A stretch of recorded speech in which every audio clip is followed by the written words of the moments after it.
దినవృత్తాంతముల 2వ గ్రంథము 9వ అధ్యాయము.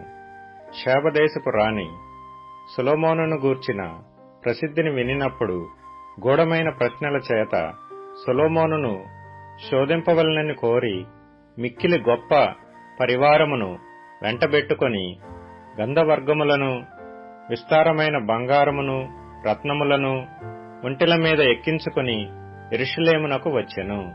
ఆమె సొలొమోను నొద్దకు వచ్చి తన మనసులోని విషయములన్నిటిని గురించి అతనితో మాట్లాడెను.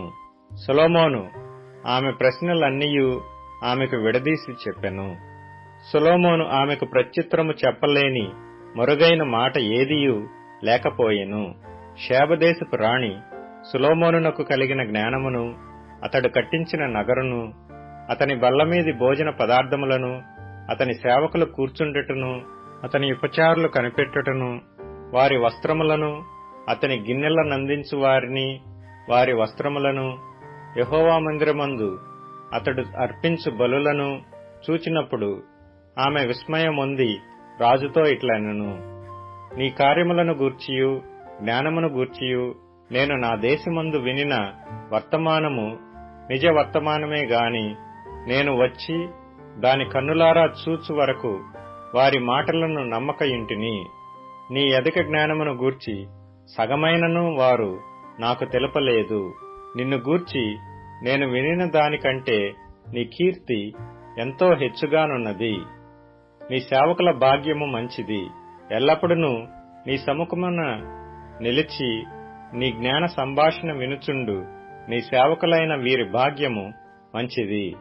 నీ దేవుడైన యెహోవా సన్నిధిని నీవు రాజువై ఆయన సింహాసనము మీద ఆసీనుడివై ఉండునట్లు నీయందు అనుగ్రహము చూపినందుకు నీ దేవుడైన యెహోవాకు స్తోత్రములు కలుగునుగాక. ఇశ్రాయేలీలను నిత్యము స్థిరపరచవలెనన్న దయాలోచన నీ దేవునికి కలిగియున్నందున నీతి న్యాయములను జరిగించుటకై ఆయన నిన్ను వారి మీద రాజుగా నియమించెను అని చెప్పెను. ఆమె రాజునకు 240 మణుగుల బంగారమును, విస్తారమైన గంధవర్గములను రత్నములను ఇచ్చెను. శేబదేశపు రాణి రాజైన సొలొమోనునకిచ్చిన గంధవర్గములతో సాటి అయిన దేదియూ లేదు. ఇదియుగాక ఓఫిరు నుండి బంగారము తెచ్చిన హీరాము పనివారును, సొలొమోను పనివారును చందనపు మ్రాణులను, ప్రశస్తమైన రత్నములను కూడా కొని వచ్చిరి. ఆ చందనపు మ్రాణుల చేత రాజు యెహోవా మందిరమునకును రాజనగరునకును సోపానములను, గాయకులకు తంబురులను, సితారాలను చేయించెను. అటువంటి పని అంతకు ముందు యూదాదేశమందు ఎవ్వరునూ చూచి ఉండలేదు.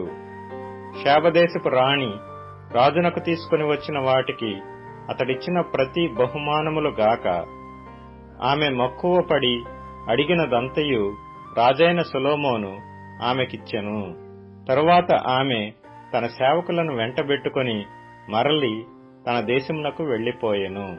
గంధవర్గములు అమ్ము వర్తకులను ఇతర వర్తకులను కొనివచ్చు బంగారము గాక సొలొమోనునకు ఏటేటా వచ్చు బంగారము 1332 మణుగుల ఎత్తు. అరబీ దేశపు రాజులందరూ దేశాధిపతులను సొలొమోను నొద్దకు బంగారమును వెండియు తీసుకుని వచ్చిరి. రాజైన సొలొమోను సాగగొట్టిన బంగారముతో అలుగులు గల 200 డాళ్లను చేయించెను. ఒక్కొక్క డాలునకు 600 తులముల బంగారము పట్టెను. మరియు సాగగొట్టిన బంగారముతో 300 కేడెములను చేయించెను. ఒక్కొక్క కేడెమునకు 300 తులముల బంగారము పట్టెను. వాటిని రాజు లెబానోను అరణ్యపు నగరమునందుంచెను. మరియు రాజు దంతముతో ఒక గొప్ప సింహాసనము చేయించి ప్రశస్తమైన బంగారముతో దాని పొదిగించెను. ఆ సింహాసనమునకు దానితో కలిసియున్న 6 బంగారపు సోపానములను, సింహాసనమునకు కట్టియున్న బంగారపు పాదపీఠమును ఉండెను. కూర్చుండు చోటికి ఇరుప్రక్కల ఊతలుండెను. ఊతల దగ్గర 2 సింహములుండెను. ఆ 6 సోపానముల మీద ఇరుప్రక్కల 12 సింహములు నిలిచియుండెను. ఏ రాజ్యమందైనను అటువంటి పని చేయబడలేదు. మరియు రాజైన సొలొమోనునకున్న పానపాత్రలన్నీయును బంగారపువై ఉండెను. లెబానోను అరణ్యపు నగరుననున్న ఉపకరణములన్నీయు బంగారముతో చేసినవి. హీరాము యొక్క పనివారితో కూడా రాజు ఓడలు తర్షీసుకు పోయి 3 సంవత్సరములకు ఒకమారు బంగారము, వెండి, ఏనుగు దంతము, కోతులు, నెమళ్లు అను సరకులతో వచ్చుచుండెను గనుక సొలొమోను దినములలో వెండి ఎన్నికకు రానిదాయెను. రాజైన సొలొమోను భూరాజులందరికంటెను ఐశ్వర్యమందును జ్ఞానమందును అధికుడాయెను. దేవుడు సొలొమోను యొక్క హృదయమందుంచిన జ్ఞానోక్తులను వినుటకై భూరాజులందరూ అతని ముఖ దర్శనము చేయగోరిరి. మరియు ప్రతివాడును ఏటేటా వెండి వస్తువులను, బంగారు వస్తువులను, వస్త్రములను, ఆయుధములను, గంధవర్గములను, గుర్రములను, కంచెర గాడిదలను కానుకలుగా తీసుకొని వచ్చెను.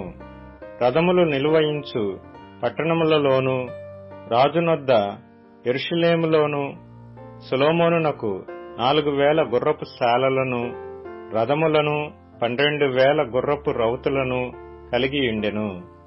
యూఫ్రటీసు నది మొదలుకొని ఫిలిష్తీయుల దేశము వరకును, ఐగుప్తు సరిహద్దు వరకును ఉండు రాజులందరిపైని అతడు ఏలుబడి చేసెను. రాజు యెరూషలేమునందు వెండి రాళ్లంత విస్తారముగా నుండునట్లును, దేవదారు మ్రాణులు షెఫేలా ప్రదేశమునకున్న మేడి వృక్షములంత విస్తారముగా నుండునట్లును చేసెను. ఐగుప్తు నుండియు సకల దేశముల నుండియు సొలొమోనునకు గుర్రములు తేబడెను. సొలొమోను చేసిన కార్యములన్నిటిని గూర్చి ప్రవక్త అయిన నాతాను రచించిన గ్రంథమందును, షిలోనీయుడైన అహీయా రచించిన ప్రవచన గ్రంథమందును, నెబాతు కుమారుడైన యెరోబామును గూర్చి దీర్ఘదర్శి అయిన ఇద్దోకు గ్రంథమందును రాయబడి ఉన్నది. సొలొమోను యెరూషలేమునందు ఇశ్రాయేలీలందరి మీద 40 సంవత్సరములు ఏలుబడి చేసెను. తరువాత సొలొమోను తన పితరులతో కూడా నిద్రించి తన తండ్రి అయిన దావీదు పట్టణమందు పాతి పెట్టబడెను. అతనికి బదులుగా అతని కుమారుడైన రెహబాము రాజాయెను.